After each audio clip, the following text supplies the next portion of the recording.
నమస్తే అండి. నేను వాణి. నా ఛానల్ ఫస్ట్ టైం చూస్తుంటే ప్లీజ్ లైక్ చేసి షేర్ చేయండి. సబ్స్క్రైబ్ చేసుకోండి. ఈరోజు మనం కనకా గారు రచించిన 'నేను బానిసనైపోయాను' అనే ఒక మంచి కథను విందాం.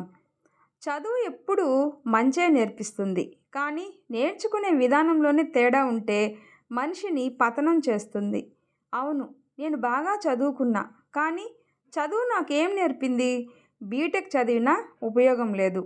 ఇంట్లో గారాల బిడ్డను. నాన్న ఆశలన్నీ నా మీదే కదా! మరి ఒరేయ్ కేశవా, నాకు పెళ్ళైన 15 ఏళ్లకు లేక లేక పుట్టావు. మా ప్రేమంతా ధారపోసి నిన్ను పెంచుకున్నాం. నాకా వయసైపోతుంది. పనిచేసే ఓపిక నశించిపోతుందిరా కన్నా. ఏదైనా ఉద్యోగం చూసుకొని నా భారం తగ్గించు నాన్నా అన్న నాన్న మాటలు ఇంకా నా చెవిలో మారు మ్రోగుతూనే ఉన్నాయి.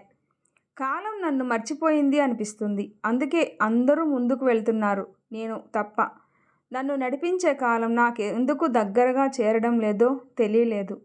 నాన్న అడిగిన మాట తీర్చే శక్తి నాకు రావడం లేదు. ఓసారి నా చదువు నాకేమీ నేర్పలేదా, లేక నేనే ఏమీ నేర్చుకోలేదా అని సందేహం కలుగుతుంది. కాలేజీ చదువంటే ఆడుతూ పాడుతూ గడిపేశా. 4 ఏళ్ల కాలంలో తరగతి గదిలో గడిపిన కాలం వేళ్ల మీద లెక్క పెట్టవచ్చు. నాన్నను డబ్బు కోసం అడిగిన క్షణం ఆ డబ్బు అవసరమే కనిపించింది, కానీ దాని వెనుక నాన్న కష్టం కనిపించలేదు. ఇప్పుడు నాన్న పడిన కష్టం కనిపించినా ఆయన కళ్ళల్లోకి చూసే ధైర్యం లేదు. సరస్వతిని నిర్లక్ష్యం చేసిన నా చెంతకు లక్ష్మి ఎలా వస్తుంది? బద్ధకానికి, వ్యసనానికి వారసుడినయ్యాను. నిరంతర పోరాటంలో జీవితం ఈదడం రాని చేతకాని నిరుద్యోగిని నేను. జీవిత వైకుంఠపాళిలో నిచ్చెన ఎక్కలేని సగటు మధ్యతరగతి మనిషిని. అయినా అమ్మా నాన్న ఉన్నారు, నాకు భయం లేదు. ఇంకా కొంతకాలం నా జీవితానికి డోకా కాలేదు కదా. నాన్నకి ఓపిక ఉన్నా లేకపోయినా పనిచేస్తూ తను చస్తూ నన్ను బ్రతికిస్తాడు. నా ఆలోచనలకి అడ్డం వస్తూ పోస్ట్ అంటూ పిలుపు వచ్చింది. నా కోసం కాదులే, అడ్రస్ చూసుకో అన్నాను లోపల నుండి.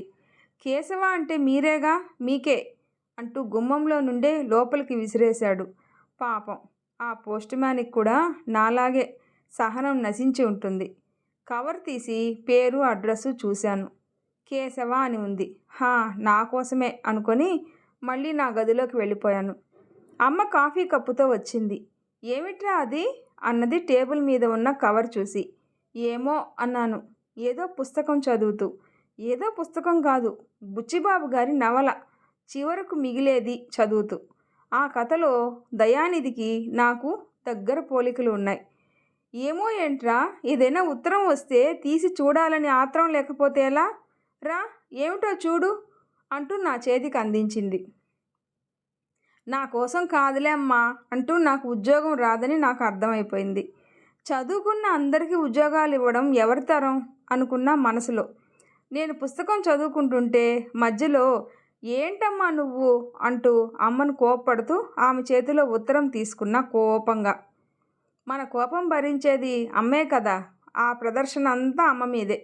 జాగ్రత్తగా తెరువు, లోపల ఉత్తరం చిరగకుండా కవర్ చింపు అన్నది అమ్మ నా నిర్లక్ష్యాన్ని చూసి. ఒకసారి ఆమెను చూశాను. ఆమె కళ్ళల్లో కనిపించిన ఆశ నాలో ఎందుకు లేదు అనిపించింది ఒకసారి. అమ్మ చెప్పినట్టే ఉత్తరం చెరగకుండా జాగ్రత్తగా తీశాను. ఉత్తరం చూడగానే నా కళ్ళు ఆనందంతో చెమ్మగిల్లాయి. అక్షరాలు సరిగా కనిపించడం లేదు. సంతోషంతో చేతులు కాళ్ళు వణుకుతున్నాయి. నన్ను చూసి అమ్మ ఏమైంది అన్నది. ఏమో అన్నాను ఉత్తరం అమ్మ చేతికిచ్చి. నా చేతిలో కన్నీళ్లు తుడుచుకుంటూ అమ్మ భుజం మీద చంటిబిడ్డలా వాలిపోయాను. ఒరే నాన్న, నీకు ఉద్యోగం వచ్చిందిరా అన్నది అమ్మ ఆనందంగా. కళ నిజమా అర్థం కాని స్థితి.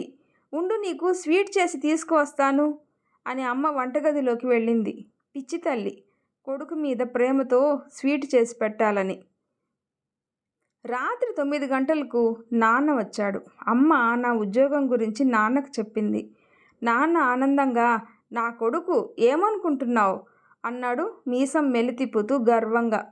వ్యసనానికి, బద్ధకానికి బానిసై చదువు నిర్లక్ష్యం చేసిన నా చదువు నాకు జీవితం జీతం ఇచ్చింది అనుకున్నా పొంగిపోతూ. నా సంపాదన నాది, అమ్మా నాన్నకి పేయింగ్ గెస్టులా కొంత డబ్బు ఇచ్చి మిగిలింది నా కోసం బ్యాంకులో దాచుకుంటున్నాను. రేపు పెళ్ళైతే నాకు కావాలి కదా అనే స్వార్థంతో. సంవత్సర కాలం ఇట్టే గడిచిపోయింది. ఓ రోజు దారిలో, ఏమయ్యా కేశవా, ఉద్యోగం ఎలా ఉంది అని రోడ్డు మీద పలకరించాడు ప్రకాశం బాబాయ్. చాలా బాగుంది బాబాయ్, చాలా సంతోషంగా ఉన్నా అని చెప్పాను. సంతోషంగా ఎందుకుండవు? నీ వెనుక మీ నాన్న ఉంటే నీకు ఏ లోటు ఉండదురా, సంతోషంగానే ఉంటావు అన్నాడు భుజం తడుతూ. నీకోసమేరా వాడి తపనంతా. నువ్వు చదువుకునేటప్పుడు నీకు డబ్బుకు లోటు లేకుండా వాళ్ళు పస్తులు ఉండి నీకు డబ్బులు పంపారు. ఇప్పుడు ఉద్యోగం లేక నువ్వు చెడు వ్యసనాలకు బానిసయ్యి డిప్రెషన్లోకి వెళ్ళిపోతున్నావని పొలం తాకట్టు పెట్టి 5 లక్షలు ఆ కంపెనీకి షూరిటీ కట్టి నీకు ₹1,00,000 జీతంగా వచ్చే ఉద్యోగం వేయించి వాడు నెల నెలా వడ్డీ కట్టుకుంటున్నాడు. మీ నాన్న మంచోడురా, కానీ నీ విషయంలో మాత్రం చాలా గొప్పోడు అన్నాడు ప్రకాశం బాబాయ్ నా భుజం తడుతూ. నోటి మాట రాలేదు, కళ్ళు మేఘంలా వర్షిస్తున్నాయి. ఇంటికి వెళ్ళాను. పడక కుర్చీలో పడుకుని ఉన్న నాన్నను చూడగానే దుఃఖం సముద్రపు అలలాగా పొంగుకు వచ్చింది. నాన్న అంటూ నాన్న కాళ్ళ మీద పడిపోయాను. నా కన్నీళ్లతో నాన్న పాదాలు అభిషేకించాను. ఎందుకు నాన్న నన్నింకా భరిస్తున్నారు? ఉద్యోగం వచ్చినా నా స్వార్థంతో మీకు ఒక్క రూపాయి కూడా ఇవ్వకుండా ఉంటే, నన్ను ఒక్క మాట కూడా అనకుండా అప్పులు తీరుస్తున్నావు. ఎందుకు నాన్న? నేను క్షమించరాని తప్పులు చేసినా ఇంకా నన్ను భరిస్తున్నావు అంటూ బోరున ఏడుస్తున్నాను. ఎందుకు ఏమిట్రా, నే బానిసనైపోయాను నీ మీద ప్రేమకి. కన్నబిడ్డలకి తల్లిదండ్రులు ఎప్పుడూ బానిసలే కదా, వారి ప్రేమకు బానిసలేరా.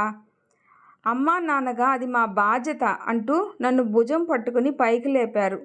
వెంటనే నాన్నను గుండెలకు హత్తుకొని, ఇక నువ్వు కష్టపడకు, నేను నిన్ను నా కొడుకులా చూసుకుంటాను అన్నాను. వంటగది గుమ్మం దగ్గర నించొని చూస్తున్న అమ్మ మా దగ్గరికి వచ్చి, మరి నన్ను అన్నది నవ్వుతూ. నువ్వెప్పుడు నా బంగారు తల్లివి, నా కూతురివి అన్నాను ఆమెను దగ్గరకు తీసుకొని. ఇద్దరూ నా భుజం మీద చంటి బిడ్డల్లా వాలిపోయారు. ఇప్పుడు నాకు వీళ్ళిద్దరూ కొడుకు కూతురు అయిపోయారు. పెంచితే పెరిగేది బిడ్డల ప్రేమ, పెంచకుండానే పెరిగేది అమ్మా నాన్న ప్రేమ. ఈ వీడియో నచ్చితే ప్లీజ్ లైక్ చేసి షేర్ చేయండి, సబ్స్క్రైబ్ చేసుకోండి. స్టోరీ ఎలా ఉందో తప్పకుండా కామెంట్ చేయండి. Thanks for watching.